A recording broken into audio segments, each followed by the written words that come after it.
السلام علیکم ورحمۃ اللہ وبرکاتہ۔ بسم اللہ الرحمن الرحیم۔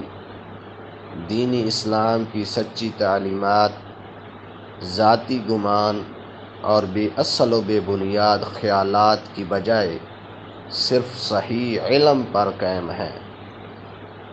سورۃ الانعام آیت نمبر 116 میں اللہ تبارک و تعالی ارشاد فرماتا ہے وَإِن تُطِعْ اکثر من فی الارض یضلوک عن سبیل اللہ، اور اگر تو زمین میں موجود لوگوں کی اکثریت کا کہنا مان لے تو وہ تجھے اللہ کی راہ سے بھٹکا دیں گے۔ ان یتبعون الا الظن، وہ حق و یقین کی بجائے صرف وہم و گمان کی پیروی کرتے ہیں۔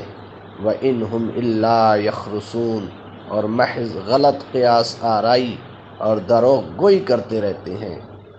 اللہ تبارک و تعالیٰ ایسے لوگوں کی پیروی سے منع کر رہا ہے جو صرف ذاتی خیالات اور ذاتی گمان کے پیچھے چلتے ہیں اور صرف اندازے لگاتے رہتے ہیں، چاہے وہ ملک اپنی سلطنت کا مسئلہ ہو یا دین اسلام کی بات ہو، صرف وہ اپنے ذاتی گمان اور صرف اندازے لگاتے رہتے ہیں۔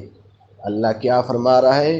اگر تو زمین میں موجود لوگوں کی اکثریت کا کہنا مان لے تو وہ تجھے اللہ کی راہ سے بھٹکا دیں گے۔ ان یتبعون الا الظن، وہ حق و یقین کی بجائے صرف وہم و گمان کی پیروی کرتے ہیں اور محض غلط قیاس آرائی اور دروغ گوئی کرتے رہتے ہیں۔ ایسے لوگوں کے پیچھے چلنے سے اللہ تبارک و تعالیٰ منع کر رہا ہے، بلکہ اس کے پیچھے کوئی علم والی بات ہو، صرف ذاتی گمان اور ذاتی خیالات نہ ہوں۔ اللہ تبارک و تعالیٰ ہمیں ایسے لوگوں سے محفوظ فرمائے۔ وما علینا الا البلاغ المبین۔